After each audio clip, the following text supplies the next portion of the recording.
con el auspicio de la Facultad de Economía y Negocios de la Universidad de Chile.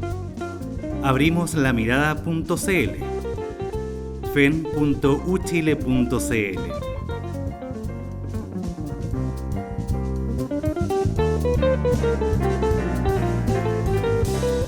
Presenta La Mesa. Buenos días, bienvenidos a otra edición de La Mesa, esta coproducción entre la Facultad de Economía y Negocios de la Universidad de Chile y el Mostrador Mercados. El invitado de hoy es Alejandro Mico, profesor de la Universidad de Chile, ex asesor del Ministerio de Hacienda y también asesor de la campaña de Claudio Rego. El tema de hoy es uno. La otra semana hemos abarcado dos o tres temas. Tenemos un panel. El tema de hoy es la economía mundial. Esta semana, el lunes, China estornudó, a eso nos referimos que reportó crecimiento que era muy por debajo de lo que esperaba el mercado para el primer trimestre, y el resto del mundo y los mercados especialmente se resfriaron. Vamos a mirar una nota preparada por Daniel Payares y por Juan Pablo Echeñique y después volvemos. El Fondo Monetario Internacional y el Instituto Brookings, en conjunto con el Financial Times, publicaron esta semana dos estudios que revelan que la economía mundial enfrenta un panorama de estancamiento. Mientras el FMI rebajó el pronóstico de crecimiento para 2013, las otras dos entidades afirmaron que las principales economías avanzadas y emergentes tienen serias dificultades para consolidar su crecimiento económico. Incertidumbre política, mercados financieros inundados de liquidez y una eventual guerra de divisas son algunos de los factores que hacen temer lo peor. Los problemas de deuda de algunos miembros de la Unión Europea son los que presentan un mayor desafío, y el FMI hizo un llamado a las autoridades de ese continente para implementar una política monetaria agresiva, si bien el consenso es que hay menos riesgo que el año anterior. Yo preveo que el año 2013 a nivel global sea muy parecido a lo que fue el crecimiento del 2012. Sigue riesgos en toda Europa, pero creo que el riesgo de un quiebre financiero de importancia han disminuido sustancialmente, y eso es positivo.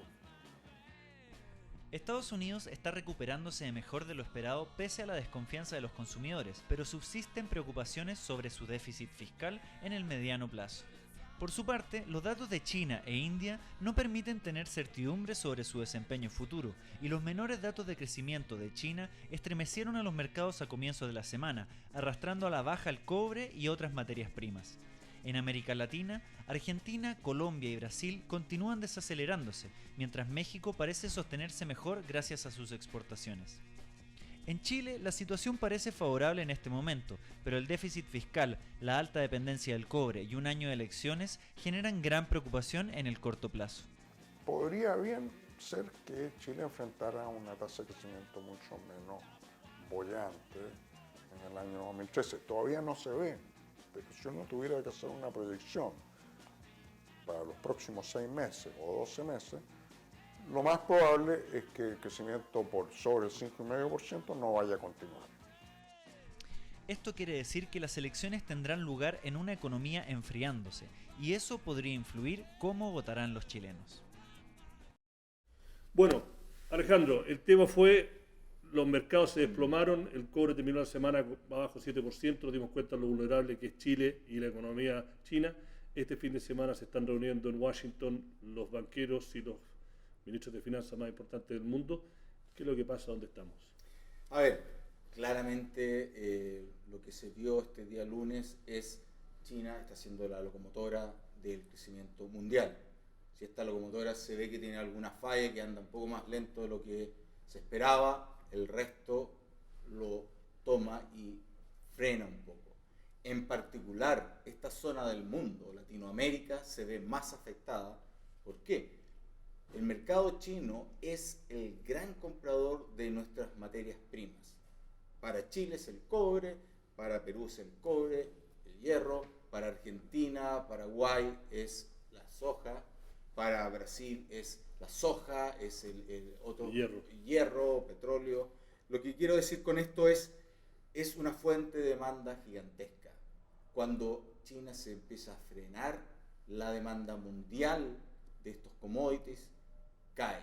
es una fracción importante del consumo hoy día del cobre, es solamente China, no es solo algo marginal, es una parte importante, por lo tanto nos afecta mucho. Al resto del mundo, a los países desarrollados, también les afecta. ¿Por qué? El modelo de crecimiento para salir de la crisis que quieren adoptar los países es a través de las exportaciones. Por eso hemos tenido en la última semana Estados Unidos con políticas monetarias muy expansivas, Japón con políticas monetarias muy expansivas, de tal forma de devaluar sus monedas. ¿Devaluar sus monedas para qué? Para exportárselo a los países emergentes, en particular al gran motor China, India y el resto que los acompañamos. Si este gran motor se ve que su demanda interna es un poco más lenta de lo que se esperaba, la política de salir de la crisis que están viviendo principalmente Europa, con bajo crecimiento, y Estados Unidos en menor medida, pero con bajo crecimiento todavía, vía exportaciones, deja de tener sentido y le pega fuertemente a sus expectativas de crecimiento. Déjame interrumpirte una cosa. El crecimiento en China fue 7.7, se esperaba 8%. Varios economistas connotados están diciendo que ese es el número que tenemos que acostumbrarnos, que el tiempo, la era de China creciendo entre 8 y 10% ya se acabó, que va a ser más entre 6 y 8. Si eso realmente es efectivo, esta recuperación endeble, pero sí recuperación que se está viendo en las economías desarrolladas, poco menos en Europa, pero en Estados Unidos sin lugar a dudas, y el boom emergente, el impacto es obvio, pero ¿cuáles son los remedios? ¿Cómo quedamos? ¿Qué pasa? ¿Qué acciones pueden tomar para contrapesar el impacto China? A ver, yo creo que aquí hay varias partes. Caso de Europa, yo creo que es un tema de fondo, solucionar. Ahí hay un tema económico y político a la vez.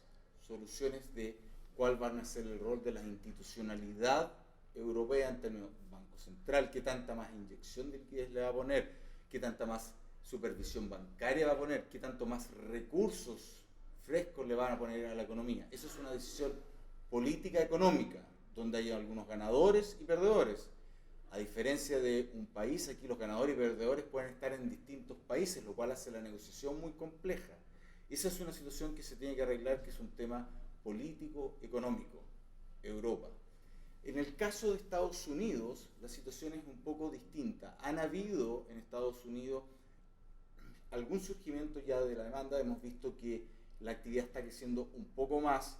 Hay que todavía mejorar algunos aspectos que están quedando un poco rezagados, por ejemplo, en el lado del mercado financiero. El crédito bancario está recuperado, pero el crédito fuera de la banca, que generó este gran problema en su inicio, que fue la securitización en general, no ha surgido nuevamente, y eso le ha quitado liquidez a algunas empresas, en particular las pequeñas y las medianas, con lo cual hemos tenido que no sale completamente Estados Unidos, por un lado. Por otro lado, también Estados Unidos sufrió y todavía no termina de cerrar un tema político, económico, el tema de decidir el déficit. ¿Cómo se cierra el déficit? ¿Se cierra simplemente con corte de gasto o se cierra con corte de gasto y aumento de impuestos? Sí, claro. Esa es una pelea política. Y ahora en un par de meses se vuelve de nuevo. No han sido capaces de cerrarlo. Obviamente eso genera más incertidumbre en los mercados en un mundo que todavía tenemos una situación de incertidumbre porque Europa todos los días nos trae alguna sorpresa, los países se van sumando, que fue, no sé, partimos de España, ahora tenemos los países, tenemos una serie de cosas que se están surgiendo y que en algún momento puede hacer que la temible crisis más financiera, inclusive del euro, explote, que algún país termine saliendo. Deja pararte ahí porque es el tema del G20, el comunicado que salió en borrador que publicó anoche Bloomberg, que obviamente debe ser público, son las reuniones del Banco Mundial este fin de semana. El tema, el subtexto era muy crítico de lo que está pasando en Europa y que en las reuniones, obviamente porque son reuniones a nivel de Estado, son muy diplomáticas, pero que en la trastienda, las tras bambalinas, iban a haber críticas bastante duras de lo que ha hecho y lo que no ha hecho los políticos en Europa y especialmente Draghi, que trata de seguir incentivando o estimulando la economía hablando, pero que la verdad que en términos de acción es una amenaza. Desde el punto de vista tuyo, Europa está la parte política está amarrando la capacidad de ellos de reaccionar con fuerza a poner una vez por todas el problema de atrás, porque como decís tú, para España, otro mes es Italia, después fue Chipre, vuelve un poco la amenaza de Grecia, ahora es Eslovenia. Sí. A ver, claramente el tema político es clave.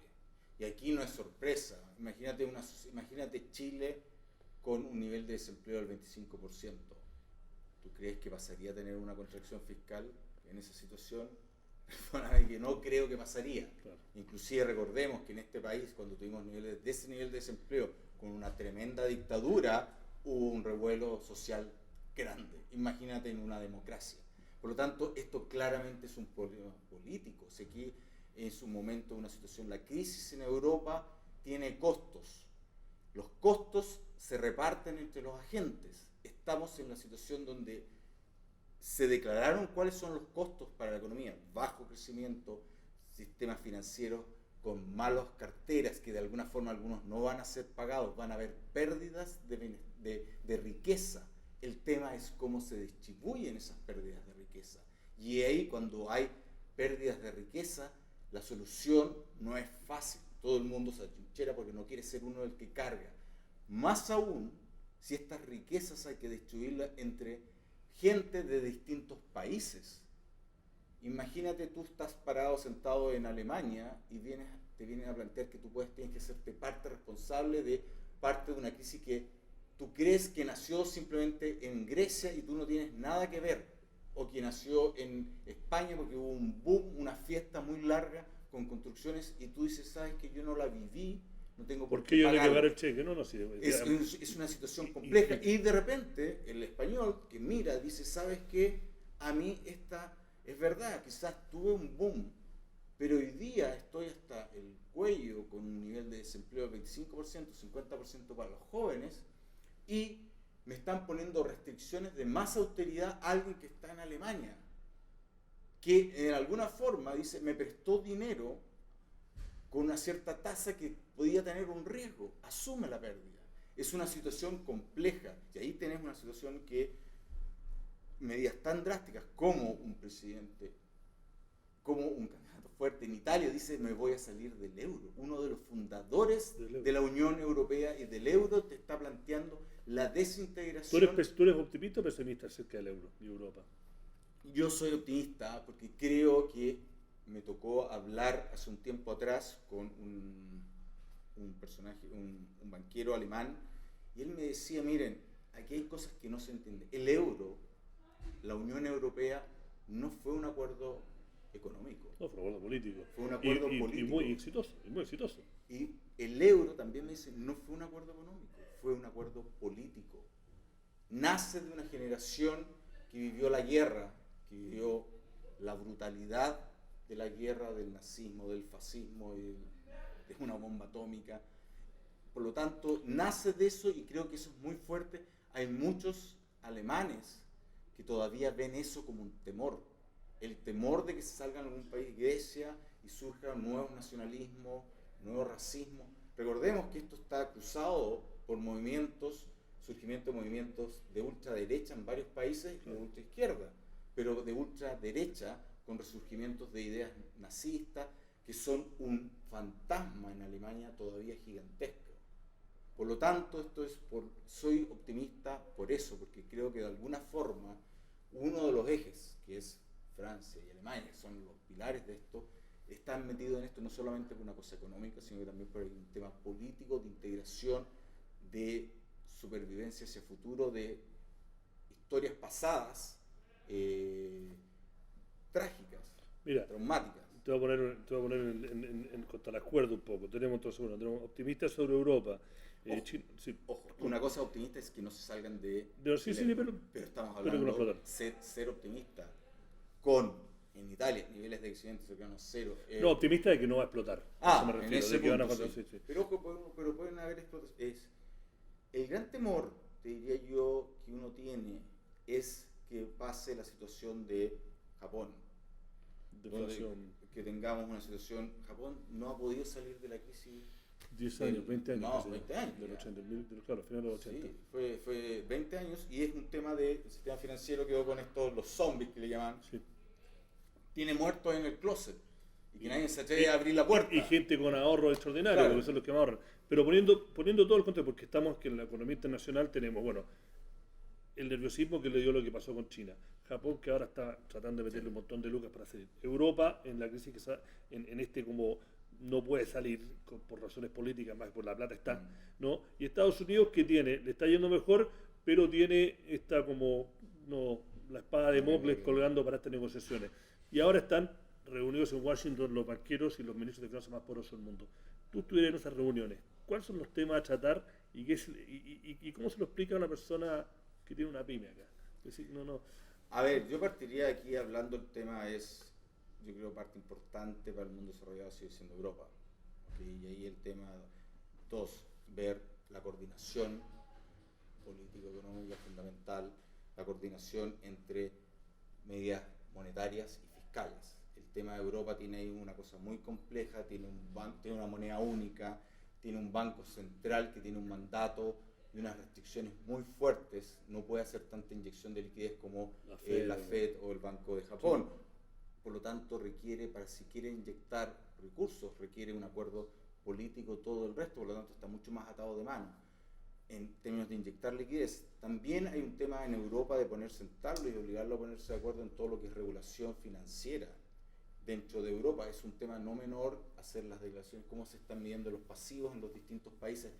Está el tema de los bonos a los banqueros, que está la pelea entre Inglaterra y el resto de Europa. Entonces, eso es un tema ahí que hay que negociar. Yo creo que el Banco Europeo de alguna forma fue avanzando en esto bien, pero bueno, le han tocado cosas. La elección en Italia para mí fue una cosa muy fuerte para yo creo, porque es una cosa que... Y esta semana creo que el candidato que lo pusieron dijo que no podía armar gobierno. No. Por lo tanto, es una situación muy fuerte que está ahí. Ahora, el segundo tema que hay que ponerse, y aquí hay que tener cuidado, es el tema de esta guerra de moneda, la guerra de divisas. La guerra de divisas que está ahí, Estados Unidos está haciendo una inyección gigantesca de liquidez, Japón igual, Europa no tiene tanta flexibilidad para hacerlo. ¿Y qué está pasando? El resto del mundo, acá que estamos aquí en el sur, nos llueve las divisas y tenemos un problema de apreciación cambiaria fuerte que nos pone en un problema ahora a Chile, en términos de decir, ¿sabes qué? Tenemos una inundación de divisas, por un lado, que viene con mucha liquidez mundial, que nos está generando un déficit de cuenta corriente ya importante, y más encima en un año electoral donde la política fiscal no está haciendo nada. Es imposible. Bueno, y ahí te quiero bajar a tierra con eso, y que ya nos quedan 2 o 3 minutos. Exactamente eso. O sea, Chile tenemos esta semana como que la llevó un poco, le quitó presión al Banco Central de Chile, porque el peso, el cobre, se fue en picada, y el peso se fue en picada con él. Creo que hoy día terminó 4.77, que creo que es el nivel más alto en 5 meses o 6 meses. Pero se viene el déficit de cuenta corriente con el dólar a 3.1 es mucho más complicado que con el dólar a 3.5, porque el cobre a 3.5 se iba a hacer como 4%, algunos privados decían que iba a ser 5, ahora con la 3.1 no se los calculo, soy economista, pero se vienen problemas a la economía chilena que van a empezar a sentirse, teóricamente, si todos estos factores permanecen más o menos están ahora, en el medio de la pelea electoral. Y el próximo gobierno, ya sea de la Concertación o de la Alianza, va a heredar ciertas cosas que este gobierno no tuvo que lidiar. ¿Cómo se viene la segunda mitad del año para Chile en este contexto? Se viene compleja, yo creo que se viene compleja por lo que tú dices, este cóctel de un choque externo en el precio del cobre, que le tiene un impacto fuerte en la cuenta corriente, que ya está 3%, 4%, que estamos hablando ahí de una situación, esto le puede poner 2 puntos más, pasamos a 6, una situación ya más de preocupación por la cuenta corriente. Por otro lado tenemos un fisco que no está haciendo nada. Entender hoy día, por ejemplo, haber impuesto un proyecto de ley en el Congreso para bajar el timbre y estampilla es como hacer un subsidio al crédito. Esto es tirar parafina a la demanda interna, cuando lo único que quieres es parar la demanda interna para que se contraigan un poco las importaciones. Esto es echarle benzina al fuego, lo cual es complejo.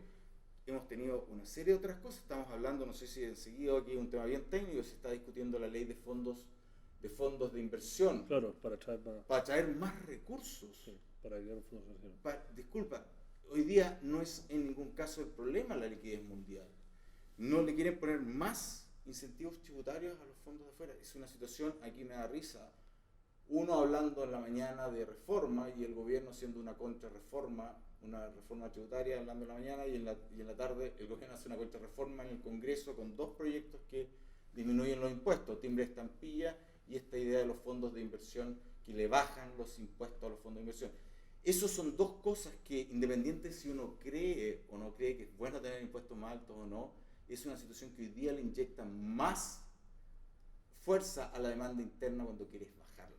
Por lo tanto, estamos en esta situación compleja de una cuenta corriente deficitaria fuerte, un gobierno que está haciendo una política fiscal expansiva, un banco central que hoy día no tiene muchas herramientas, porque hoy día preguntar la última pregunta de Teresa. ¿Qué hace el Banco Central? Porque está en un dilema shakespeariano ahí. Ahí está en un tema que es bastante complejo, ¿qué hace? ¿Subo la tasa de interés? ¿Se me lleno más de dólares? Las protestas en el sur me aumentan. ¿Qué hago? Hay algo que hacer. Podría manejar, yo no entiendo por qué hay un manejo de el encaje, el viejo encaje, los que estudiaron aquí economía, el viejo encaje de los bancos que se hace política monetaria, no con tasa de interés, sino que aumentando el encaje o no de los bancos, tal forma de contraer o no el crédito. Claro, los chinos hacen eso. Los chinos hacen eso. Claro. Eso es una cosa que se podría ver. Algo equivalente a eso es subir el timbre de estampilla. Si yo subo el timbre de estampilla, lo que hago, aumento la brecha entre la tasa de captación y de colocación, Claro. que es exactamente lo que quieres en esta situación. Quieres una tasa de captación baja y una de colocación alta para evitar la entrada de capitales y evitar la demanda por inversión o por consumo. Entonces son 2 mecanismos que se podrían hacer. El Banco Central en el tema del encaje podría haber algo, pero igual se mete un poco la superintendencia de bancos, y por otro lado tienes el gobierno que, bueno, está en un año electoral, que no quiere frenar para nada la economía. Y aquí paso al otro tema del año electoral, porque aquí el año electoral no es solamente para el gobierno, es también para las candidaturas. Y aquí estamos en una situación de que me da la impresión que estamos en una fiesta. Estamos realmente en una fiesta. Que algunos no han sido invitados. Que, bueno, algunos no han sido invitados, pero otros están un poco borrachos. Sí. Y que aquí es una situación compleja, porque tenemos que decir, hoy día pensar de que vamos a poder seguir manteniendo un aumento del gasto como que se hizo en este gobierno, sin aumentar impuestos, es algo que para mi punto de vista es difícil de creer, porque hay una serie de gastos de largo plazo comprometidos sin el financiamiento comprometido ahí, manteniendo un déficit de un 1% en esta situación es algo impensable. Lo otro que creo es las expectativas de lo que se va a poder hacer el próximo gobierno, creo que hay que bajarlas. Yo creo que un gobierno... ¿Tú estás hablando ahora desde el punto de vista político o solo económico? Político, económico, porque aquí creo que hay que ser responsable también. El tema de este país, esta institucionalidad no da para más de 2 reformas, con suerte. Recordemos que el gobierno anterior hizo una reforma previsional.